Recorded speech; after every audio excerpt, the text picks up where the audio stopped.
Well, hello, everybody. This is Greg Selber. That's Jake Berry. This is the show. It's hard to believe, my friend, that we've already advanced to week 7, but it's getting a little cooler out. It's October on the calendar, and man, we got about 3 or 4 weeks left before we see who's doing what to whom. Yeah, and this is really where everything's starting to shake up. We had some big games last week. We're going to have some big games coming up this week, and this is where the proverbial rubber meets the road. Absolutely. Well, let's start in District 36A, where the rubber met the road quite well for La Jolla. They pulled off the win against McAllen. Of course, Max Preps had it like 73-6. I love Max Preps and I trust him implicitly, but lately there have been a few things gone awry. Nonetheless, 22-18 was the score. Now La Jolla takes on Palmview. That game takes on playoff implications early on. Yeah, you know, because we're looking at who's going to make the playoffs in that district. Mackay's loss hurts them because they, had to come from behind to beat Mission. They lose to La Jolla. La Jolla is in the driver's seat because Mackay this week has to beat Rowe, but La Jolla still got Memorial out there. Yeah, but La Jolla has to play Palmview, which is very difficult because it's a rivalry game. It's a rivalry game, and Palmview got it back together. Old Pina went off for almost 300 yards and 5 touchdowns, so Palmview got back on track, and now we'll see whether the Jekyll and the Hyde shows up for La Jolla. I was quite surprised that the Coyotes were able to beat McAllen, but they did so, and now they've saved their season, and they're moving on. Yeah, and what they did was they kept Mackay's McGowan, their star running back, right, to minimal big plays. Usually against Mission, he was good for 5 big plays in that game. Yeah. Including the pick 6 to win the game. Yes. That sealed the game. In this game, La Jolla had a pick that almost went for 6, went down to about the 2-yard line, 3-yard line. Well, the thing is, if you have a great player, that's good. But if you don't have other complementary guys, and we've been talking about that for a couple of weeks with McAllen, who are going to be these guys that will step up and give McGowan some help? Obviously, he's a quality football player. They just need a couple more kids to come to the party, and it better happen soon. I'm not trying to be negative, but that was a dispiriting loss, I have a feeling. Yeah. I don't think they felt like they would lose the whole. And it doesn't get easier because they have to play Rowe, Rowe's coming off a very sting for a bad loss. So let's just say it that way well, to they gave Memorial. Up 70, and let me tell you, Rowe, the last 3 weeks, they had that 64 points against United. So after the first 3 weeks when they're playing pretty good defense, the Warriors have been getting stung. So that may be a high-scoring game. Yeah, I don't think you can naturally take anything out of the Memorial game because everybody's seen Memorial put big points up against them. The one thing about this team, this Rowe team, is that they can put points up. Mackay's going to have to put up equal amount of points, and if Rowe can hold McGowan to one big play, that might be all they need. They might win like La Jolla won. Yeah. Right? Hey, speaking of Rowe, I have to get, this is the point in time when I give the sighting.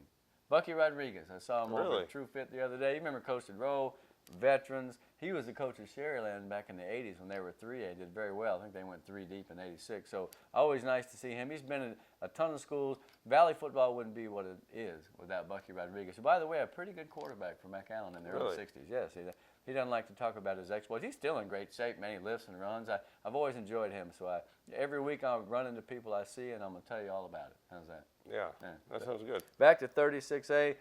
Okay, Lincoln is the latest team that has to try to take on Memorial and stop the kid. By the way, 284.8. If they play 12 games this season, he'll break Mesak's record. Yeah, it's incredible, too, because this game he only had, 215 or something, yeah. Yeah, he took a walk in the park, as it were. Yeah, and they scored. If you didn't get to see the game, they scored on their, first 10 Every possession but one. Yeah. And then they went to what they call the victory formation, and so they weren't going to score. Yeah. Memorial's something, man. Of course, they were pretty much something last year. After that first loss to Sherryland, they ran the table, but then look what happened. So right now, Memorial's got one eye on the district race and one eye on how far they're going to go in the playoffs, and they try to, not think about that, but in the back of their minds, I know that's there. They want a better showing. Yeah.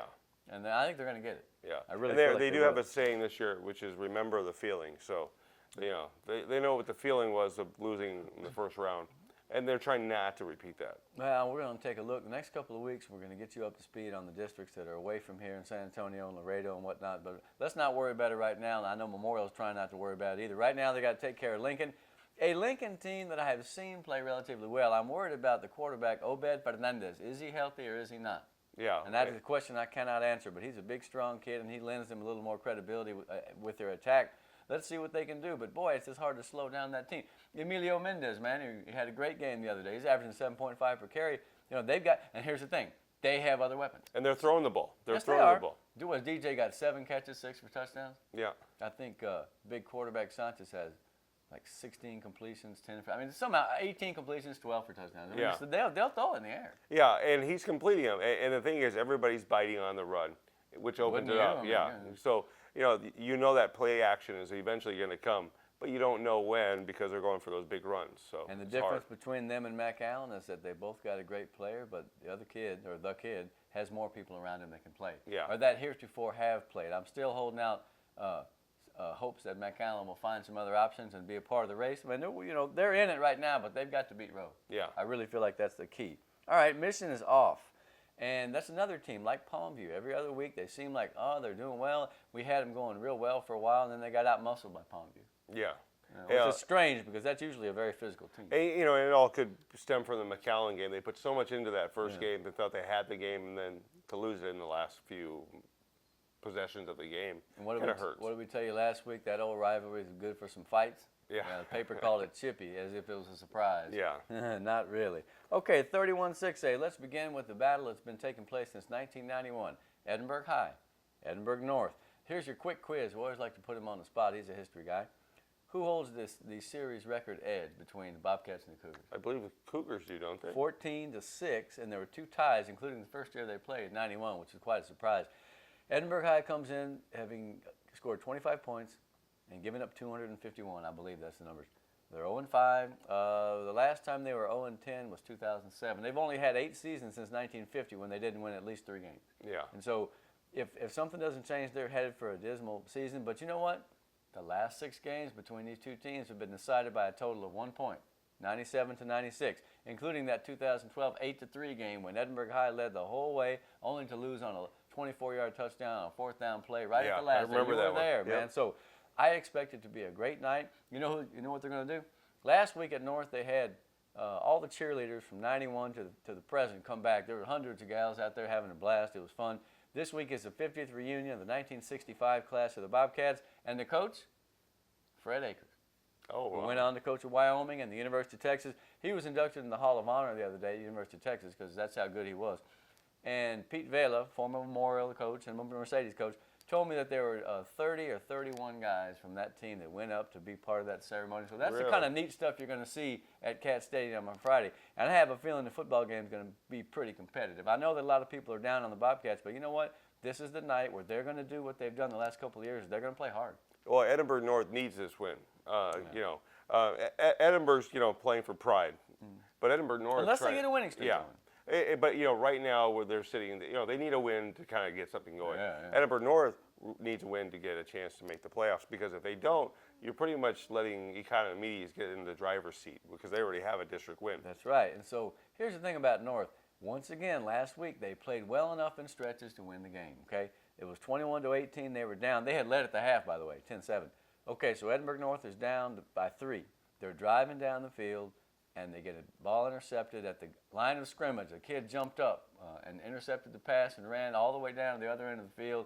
PSG North exploded from there. This kid, Brandon Villarreal, had an 80-yard run, 92-yard run. I had him for 280-something. He had a tremendous game. That game could have gone either way, but North, when it came down to it, didn't execute when it needed. But it's still playing well enough to make the playoffs. But it's going to have to win these games that are 50-50 propositions because Los Fresnos the same way. Yeah, and this game right here, I think is kind of that marker game. If they get this game, they can slowly start to build something up. I mean, because remember, you only need 3 wins in this district to really make the Probably. playoffs. That's the marker to make it. Now, PSG North, Coach Pena in the paper said that they had half the talent and twice the energy, twice the effort. And that, we're not going to go back on old news and talk about any particular thing, but we all know that the Raiders had a tough week. Mm-hmm. They came out with a lot of fire, and they had some chances to break it open. The North, to its credit, did not allow that. I'll tell you what happened. Adrian Rivera is the guy, the kid from Kingsville. Remember I was telling you about that guy, 19, 9 for 154. He had 8 for 95, but this Rodell Alvarez, number 25, that's the kid that made the pick. He was playing that kid like a glove, man. The pass defense for the Raiders was excellent. They did not let him. He had a touchdown on a great slant ball from Espinoza, but they didn't let him go crazy. And he's a really good player. So I liked him. This Bear Estrada, number 54, a lineman that rushed for 2 touchdowns, man. He's like the fridge. You can't tackle him because sometimes when you run a lineman, he's big and slow, and you can just everybody get him. this guy's got some explosion, and he holds the ball. He doesn't, he didn't lose the ball, and he spun off. And the hardest time he had was getting back up after he fell in the end zone because he got, he got knocked over. Yeah. No, I was impressed. PSG North showed what I think that we've been looking for them to show, which was a little bit more pride and fire, and so be it, man. They took a good win over there at Cat Stadium, a final of 42-25. Yeah, and I didn't want people to think during the week that I was, because we broke the story. I actually think what Coach Pena did was great for his team, and I think it's going to be beneficial in the long run because you show that no one's bigger than the team. And you know what? If a kid is not happy at a place, and if he has other options, then I suppose he has to avail himself of those options. I mean, I don't want to get too personal about it because I like everybody involved. Yeah. But it's kind of a weird thing that happened, and hey, you know what? Now North is like, that was now, or that was then, this is now. It was a good win for them on the road. Yeah, and they're going to have a tough game this week. They're going to play a rivalry game themselves at home. Well, I guess it's at home because they're playing PSG Memorial. Home, right. And Memorial is one of those teams that they too have had some. They've had some hiccups, man. They've had some problems, and I still feel like that team, when it plays at its capacity, is good. But right now, the way the Raiders look, I watched them. That little number one is some kind of fast little kid. He's one of those guys that, I don't know what he weighs, 150 maybe, but he's strong. He's a little kid. He's like a lightweight fighter, a middleweight. I mean, he was very agile, but he was also could take a lick. And when he got going, see, here's the thing. PSG North had a 15-play drive early in the third quarter, of that game. And that wore the North defense out, talking about the Cougars. So by the time the Raiders got the ball back the next time, that defense didn't get any rest, and that dude was untouched. Wham! And there he went twice, 80 yards and 92 yards. He had 4 touchdowns. So he was fresh, is what you're saying. He was fresh, and the North defense, the Cougar defense, was gassed, and that was a pretty good unit. They've had better nights, but the fact is that the offense didn't help in that particular case by turning the ball back over real quick. Do you see this game as a game, because with Gonzalez at quarterback for Memorial, do you see it as a air-it-out game for both teams? Or do you think it's going to be one of those where we think like last week with San Benito Los Fresnos, where we think it's going to be an air-it-out game? And it turns out to a defensive struggle. Yeah. I don't know. PSG North did not throw the ball that much, okay? Their quarterback they have now, Fuentes, is a good-looking athlete, but he's not very big, but he can run the ball. He had some good runs. He has not figured out yet, and he will, I have a feeling, what it's like to throw 10, 15, 18 balls on the varsity level, because really he's an athlete. He's not necessarily just a quarterback. Yeah. So it depends on how quickly he comes along. It depends on the week of practice that he has and timing with the receivers and the line and whatnot. They may throw the ball some, but I'm telling you, this little number one, the problem is 18, Rene Ramirez, the big kid. He had some nice runs. He broke a few in the first half. He went out with an injury, and they were kind of forced to go with Brandon. So I don't know. It depends. And then, of course, you're also going to look at what the PSG Memorial defense has been giving lately, because you remember how it works. Yeah. You're going to do what the other team doesn't want you to do. You're going to look at what they can't do well and try to exploit it. It should be a good football game from 31-6A. Now, so will Economides and East, because East has been winning, and yet they won big last week, but they'll barely beat Edinburgh North. I still feel like that's one of the best teams in the district. But people have been talking up the Jags. This is their chance to show that they belong in that first tier of the conversation. Yeah, this is going to be a game that doesn't go very long because they're going to run the ball. It's one of those 9:30 games. And Burgett has gone with East has gone back to a lot of run heavy. And there's nothing wrong with it because if it's working, it's working. And he's going to chew up clock. Economides, will do the same thing. Yeah, well, they'll do the same thing, not to scout them. Again. Yeah, but I think Economides is. I think that they're going to ground and pound and look for those play action passes that they've been accustomed to. Yeah, and the kid they have, Jesse Gonzalez, has been pretty good passing the last couple of weeks. Here's the thing: Chris Izaguirre came back. The game they played last week against PSG Memorial, I guess it'll be 2 weeks now because they had the bye week. He had an injury, but he ran stronger with every carry, and he gives them an added extra dimension. They were able to break inside runs where the first couple of times I saw them, they weren't really quite able to do that on the traps and dives. So, no, I feel like that's probably the game of the week in the district. For pride and for history's sake, obviously EHS and North. There's nothing more fun to me because I see a million people that I know, and there's always some special thing going on. But for the district itself right now, you're looking at Econ and East. That's a good game, man. Yeah. Absolutely. And our off team this week is? Wesley Cove. And they're looking good, man. Yeah, and they'll get a week off before they have to play Edinburgh North, so they'll be rested and ready for that game. Well, the thing is, Wesley Cove is always competitive. Their coaching staff is aggressive. They're knowledgeable. They get the most out of those kids. And they have some players. They have 4 or 5 kids that are all Valley candidates, The kid Jordan Nichols on defense, Brian Guerra, and they got other running backs of note. So, man, Diego Rodriguez, the dude that laid that dude out 2 weeks ago? They got some hitters, man. Golly, though, they got a good football team. So let's see how North handles the Bobcats, and then let's see how they handle Weslaco. Because right now, if you're saying that you want me to pick a favorite for district, it looks like Panthers right now. And, of course, that could change in the next 5 minutes. But, I mean, that's just what I see. I think it's going to come down to the East Weslaco game. Which is a great thing. I still have my towel from that game a couple of years ago. Well, let's go driving south and talk about Rivera and Lopez. Neither team has really been outstanding this season so far. This is a chance for them to get a district win. There's nothing better than that. Yeah, and Rivera, you know, in the past, the past 2 years, they've come from behind to put something together. This year, it doesn't look like it might not happen this year, but this will be that first game that they can get that win to get something started. I feel like they can, although, you know, Starkey has Lopez being competitive. At times, they've shown the capacity to be very much competitive, and so I think they feel like they can win this game, just like Rivera feels they can win it. Yeah. So in that sense, that game has tons of implications because the loser is probably going to say, down to the bottom of the stack. And the winner gets to have a 1 next to his name in the win column and looks forward to next week going, hey, maybe we can do this. Yeah. Maybe we can be the Rivera of 2015. Yeah. Maybe Rivera can be the Rivera of 2015. You never know. Now, arguably the best team in this district is going to be playing South, which is Los Fresnos. South at Los Fresnos. Now, you know, the Hawks got a pretty good win, 33-13, speaking of Lopez, right? They did. Steven Rodriguez rushed for over 100. Adrian Torres came out of nowhere, rushed for 139. So South got a much-needed win. That's an explosive team. But, man, Los Fresnos is just steady Eddie as you go, man. Yeah. Wow. And you know, what we thought was going to be a high-scoring game became a 17-10 game, or 17-10, right? 14-7. 14-7. Los Fresnos had the lead, or San Benito had the lead at one point. Pete Pettis caught another touchdown. Only got 9 this year. That guy's such an effective receiver. He don't look like much, but he is. Yeah. I can tell you that right now. And you know, San Benito can throw the ball. Los Fresnos, they just, you know, defensively they held San Benito in check, which, you know, it's interesting because, you know, we talk about Memorial being this great, you know, great team, but is Los Fresnos their kryptonite if they faced off? I remember when they played in the playoffs some years back. I think Kaufman was a freshman. Remember? Mm-hmm. And beat them like 59-15. Yeah. That was Old Ford's team. Yeah. And the defensive coordinator of that team was Wheeler.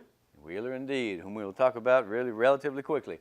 So Los Fresnos, you know, I think it won the battle of toughness at the line of scrimmage against San Benito. And quite frankly, that was anybody's ball game. So those two teams, in my mind, are still commensurate in terms of who's better. Los Fresnos won the game, but I think San Benito will be heard from, and they'll be heard from relatively quickly when you're talking about the Battle of the Arroyo.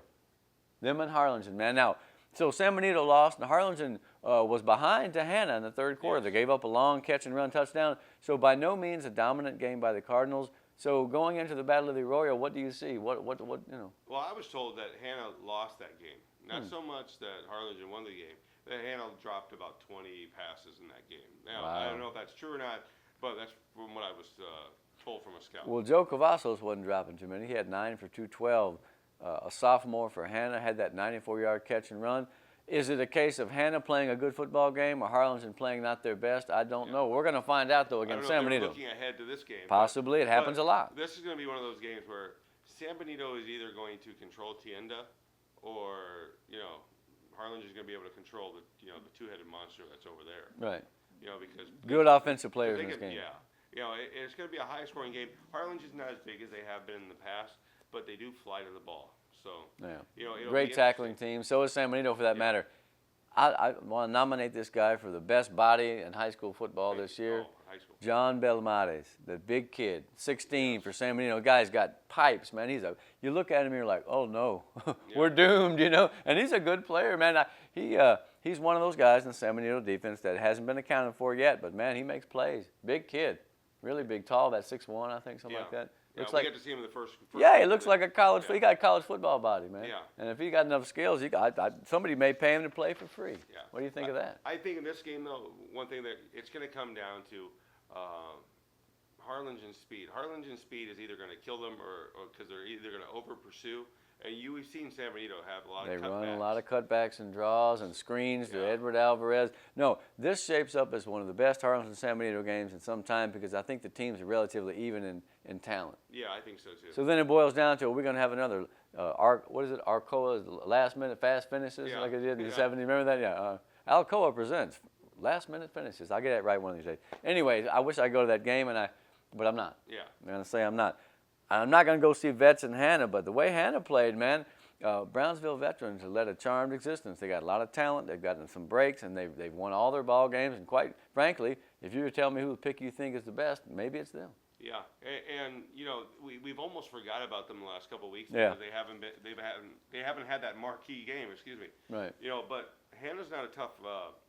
Hannah's going to be a tough game for them. They've played well most of the year this year. No, I'm impressed with Hannah. I'll tell you, Andy Lopez kicks field goals, by the way. Do you know that? Really? Not only is he a 3-year starter quarterback, he made 2 field goals against the Cardinals. Wow. He does everything, man. All right, look, what about this kid, Kevin Fisher? That's the name that pays. That's the name of the game right now. 3 interceptions, a 71-yard interception return, and Veterans Chargers had another blowout win.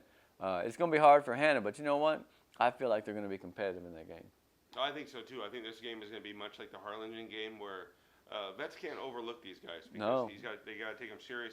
It's a Saturday game. It's, yeah. Hey, wait a minute. It is, right? Yeah. Hello. Yeah. Let's see what I got, man. I'd like to go down and see those teams. I don't get to see enough Brownsville football. And I bet you I'll have a sighting of Joe Rodriguez if I go. Oh, yeah. That's always a treat. Okay, well, that's the 6A picture for now. We used to call it 5A. Now we'll call it 6A. It's getting good. So when we come back, and you are going to come back, right? Guys, you're coming back. We're going to talk 5A. And, boy, where there are some great football games on Thursday and Friday night, and there's going to be more to come. Return